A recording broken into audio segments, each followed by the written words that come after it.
नमस्कार। बीए प्रथम वर्ष के संसदात्मक शासन और अध्यक्षात्मक शासन में संसदात्मक शासन हम देख चुके हैं।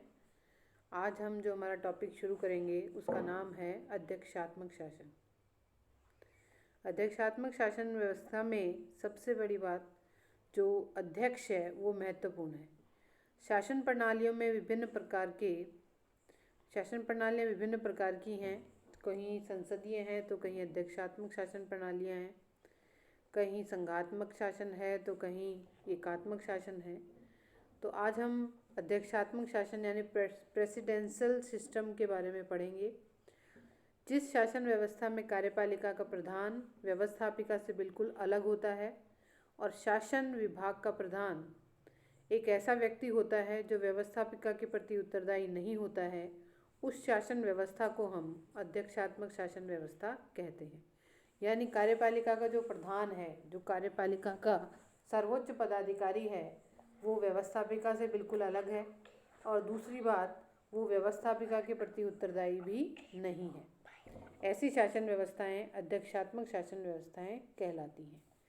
फिर ये मैंने आपको अमेरिका का चित्र दिखाया है जो प्रेसिडेंशियल सिस्टम का जहाँ अप्लाई किया गया है। अब हम परिभाषाओं पे आते हैं। तो सबसे पहली परिभाषा डॉक्टर गार्नर की है। उनके अनुसार अध्यक्षात्मक सरकार वह होती है जिसमें कार्यपालिका अर्थात राज्य का अध्यक्ष तथा उसके मंत्री संविधान की दृष्टि से अपनी अवधि के बारे में विधानमंडल से स्वतंत्र होते हैं और अपनी राजनीतिक नीतियों के बारे में भी उनके प्रति अनुत्तरदायी होते हैं।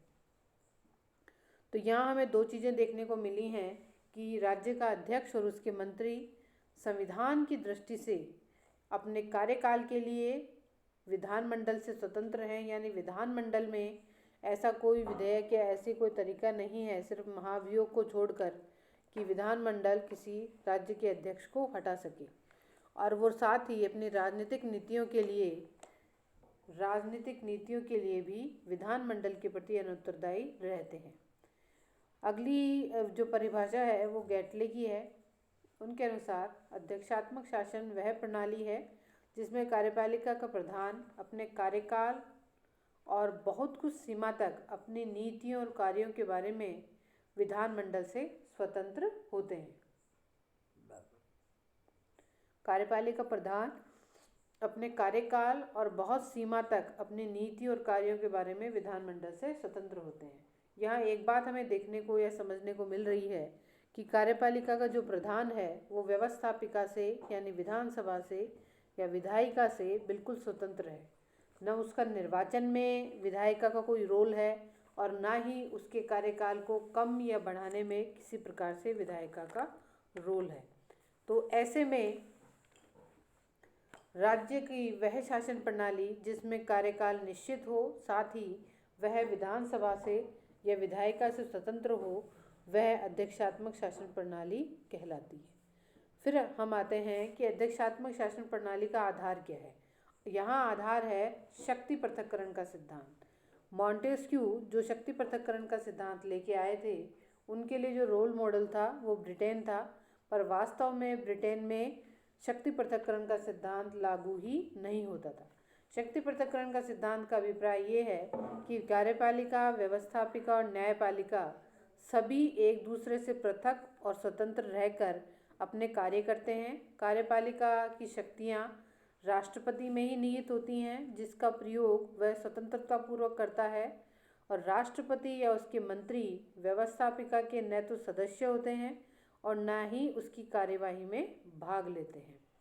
राष्ट्रपति का कार्यकाल भी अपने निश्चित होता है। व्यवस्थापिका उसे अविश्वास प्रस्ताव द्वारा हटा सकती है। इसी प्रकार व्यवस्थापिका भी अपने गठन, कार्य और कार्यकाल की दृष्टि से भी पृथक और स्वतंत्र है। मतलब जो मैंने आपको पहले भी ये बात कही है कि कोई अविश्वास प्रस्ताव के माध्यम से कार्यपालिका को नहीं हटा सकता है। यहाँ हटाने का एक ही तरीका है, सिर्फ महाभियोग। महाभियोग ये एक तरीका है जिसके माध्यम से वो सरकार को यानी राष्ट्र के अध्यक्ष को, राष्ट्रपति को उसके कार्यकाल से पूर्व हटा सकते हैं, अन्यथा और कोई दूसरा रास्ता नहीं है।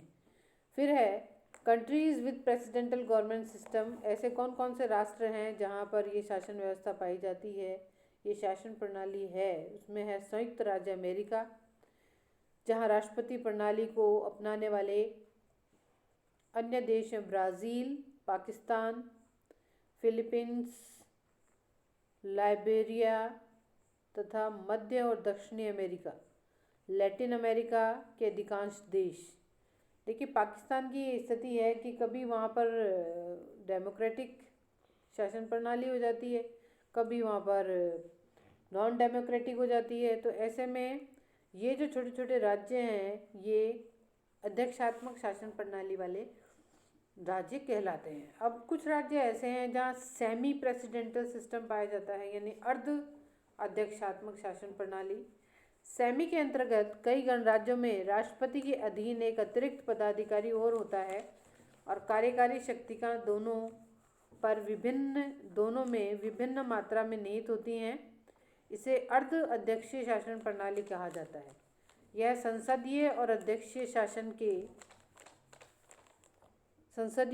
शासन प्रणाली का मिश्रित रूप है। इसमें प्रत्यक्ष रूप से निर्वाचित राष्ट्रपति के पास व्यापक शक्तियाँ होती हैं।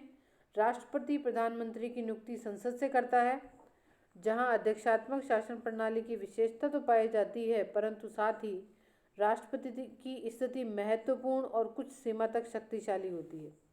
प्रधानमंत्री के पद का भी आयोजन किया जाता है, उसे भी कुछ शासन संबंधी अधिकार प्राप्त होते हैं। ऐसी व्यवस्था में मंत्रिमंडल कभी भी राष्ट्रपति के तथा कभी विधानमंडल के प्रति उत्तरदायी होता है।